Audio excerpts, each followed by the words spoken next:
One boy thirds. Drill sergeant life on the trail, baby. Double time! Bar! We keep it moving. Yeah, we keep it moving.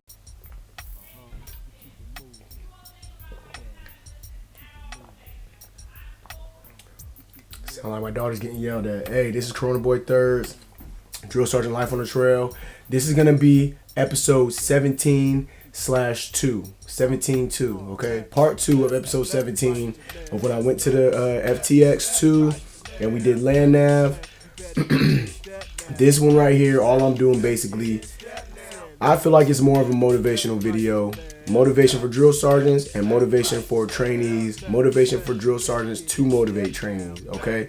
Check this stuff out right here. I'm kind of just blabbing off in the mouth, but I just want to show y'all a little something. Drill Sergeant Life on the Trail. Thank y'all for checking me out. Like, subscribe, hit that like button, hit that bell notification. Be updated every time I upload a new video.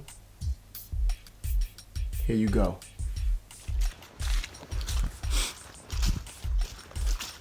So once we got all our training and everything done yesterday, we went on ahead and bedded them down at about 2100. That's when I kind of had my time to change my clothes. First sergeant had brought some good barbecue in from one of these restaurants at the PX. We went on ahead and ate that. We had a little drill sergeant sync meeting. I like the sync meetings. A couple things I learned from the sync meeting.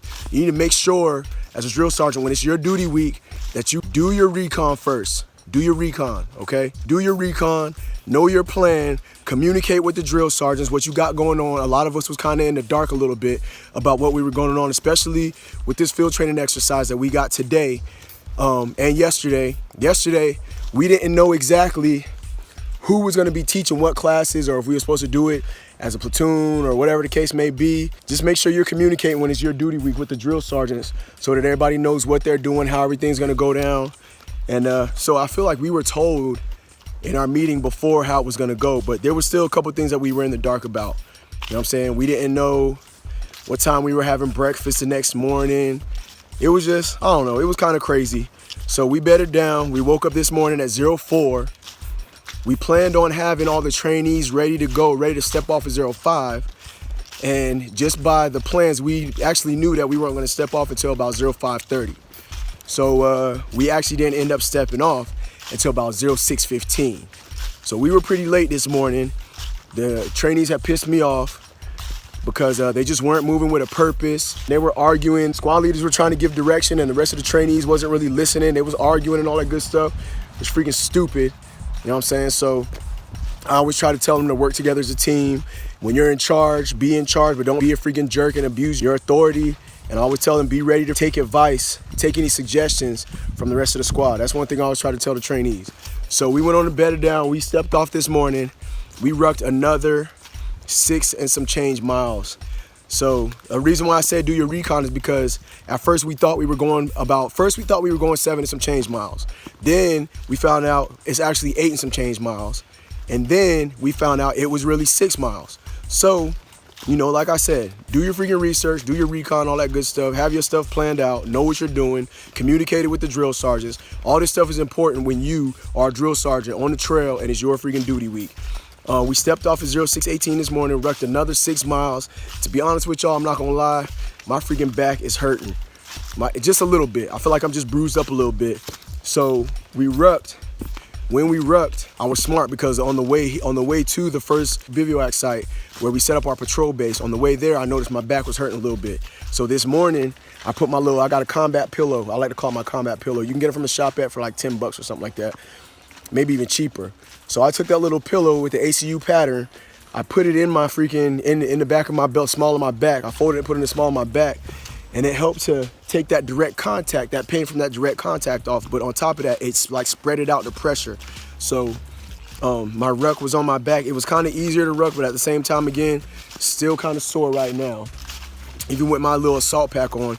And it rained last night also. So my rucksack was like, I want to say like 50 pounds, 49 pounds my rucksack was.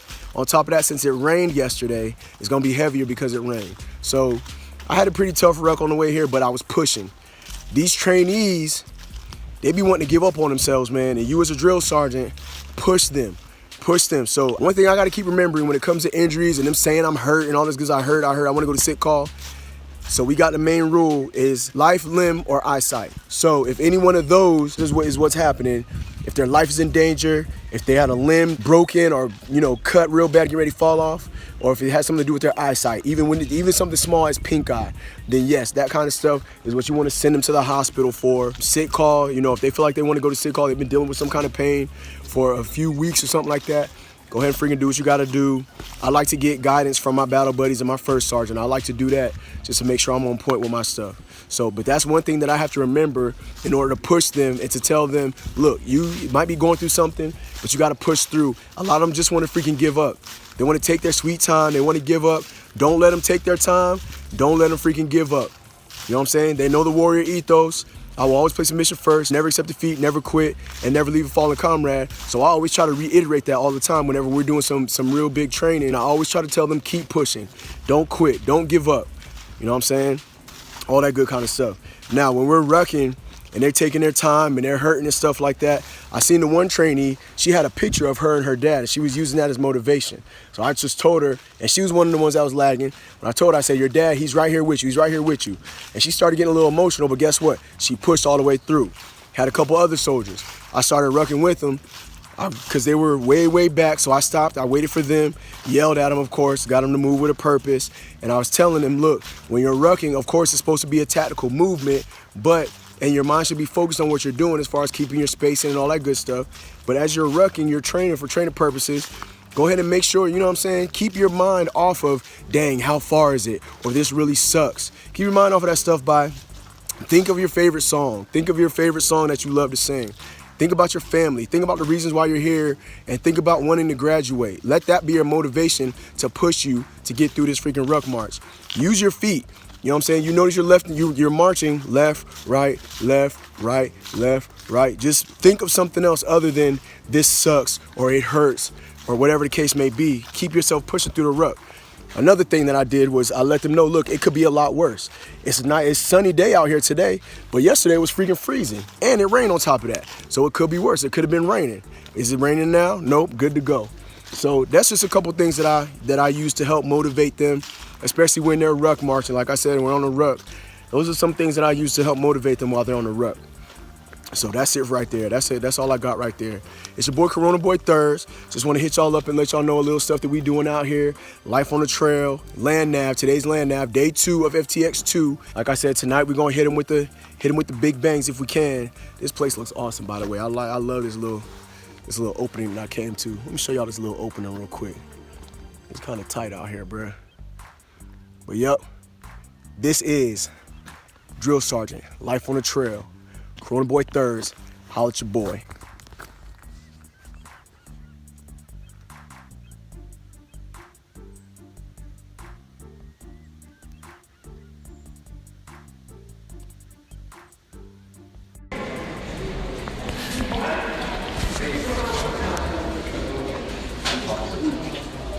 Hurry up, get outside, let's go.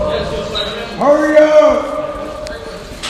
Trying to get you the child, let's go. Y'all better move to freaking purpose. We got formation in 2 fucking minutes. Let's go.